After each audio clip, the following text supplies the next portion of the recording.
Previous experience and successes.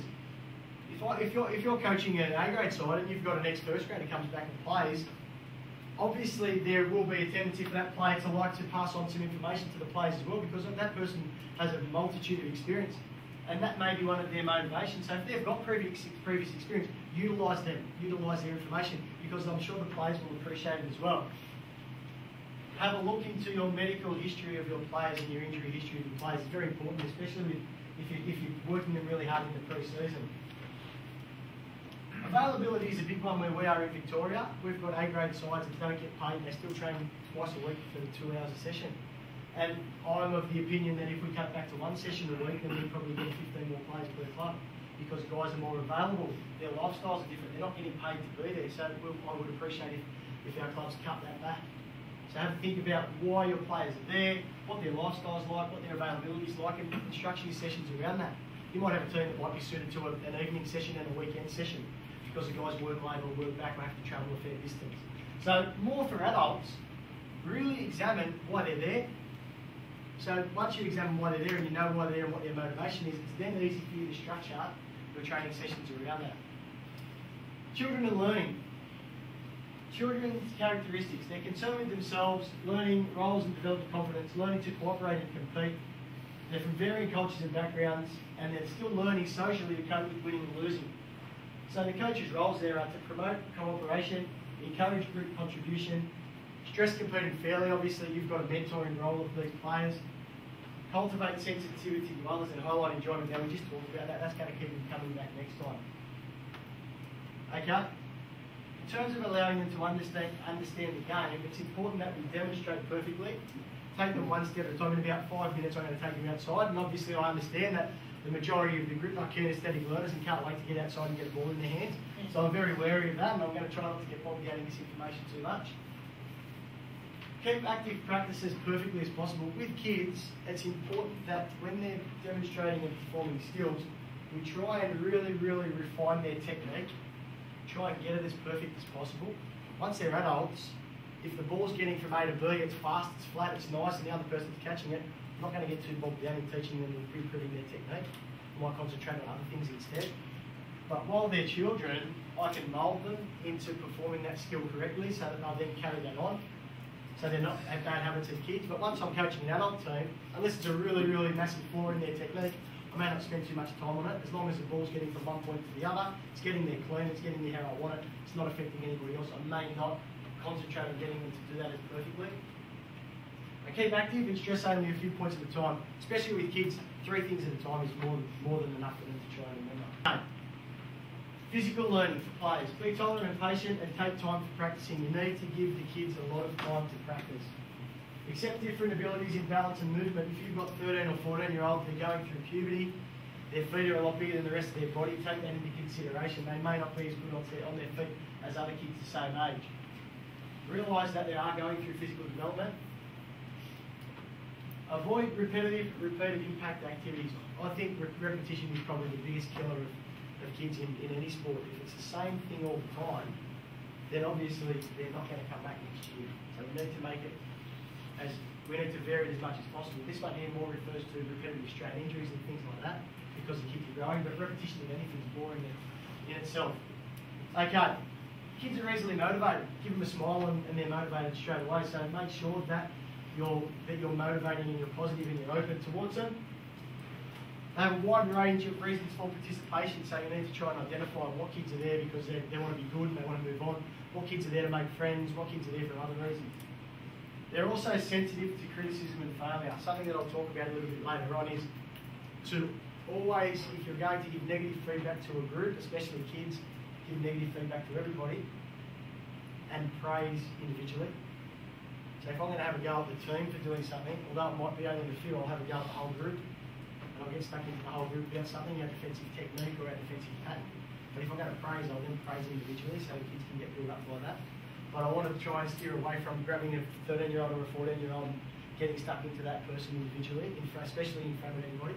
So, okay, this might be a little bit hard to read, but basically what it covers with adults is these things here: auditory, visual, kinesthetic. I can see guys now already shuffling in their seat because I've been talking for more than about 5 or 6 minutes. You guys, I told you you're going to get outside and everyone's keen to get outside. we've established that through our questionnaires. So unfortunately, the presentation doesn't lend itself at this section to try and break that down into visual and kinesthetic as well as auditory learning.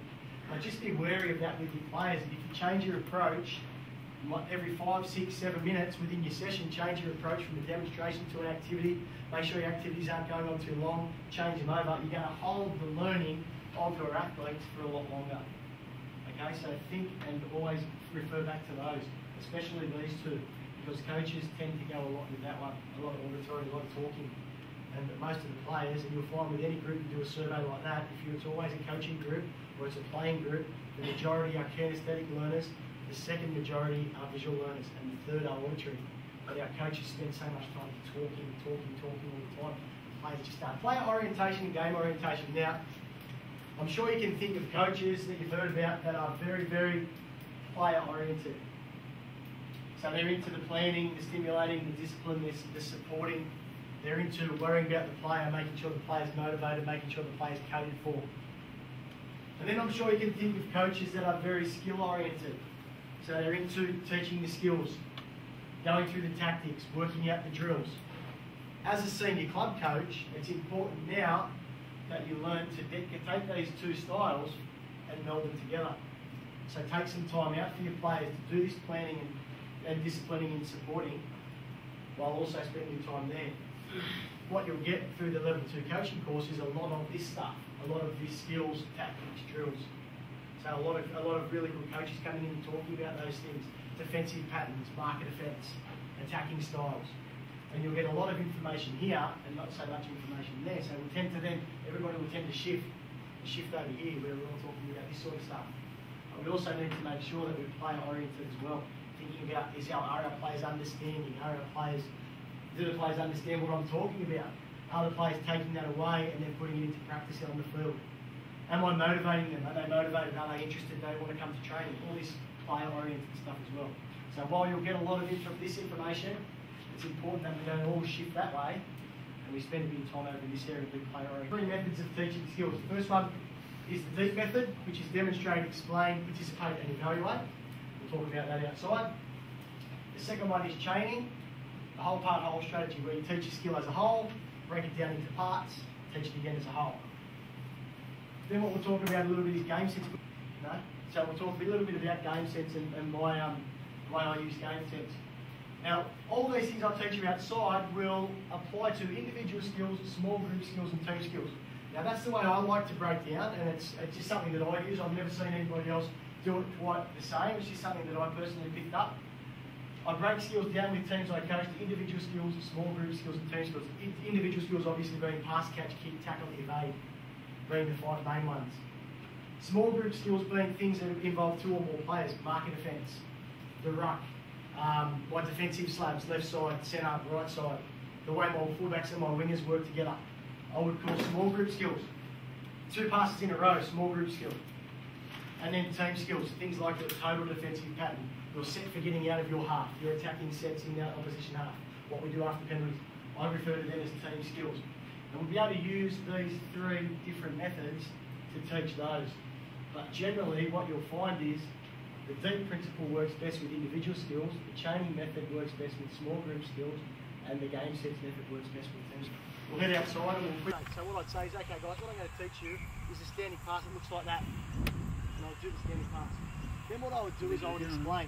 Now this is going to sound a little bit like I'm coaching the modern league team, obviously, because it's a standing pass. If it was something a little bit more difficult, then obviously it'd be a little bit more relevant to you guys being senior club coaches.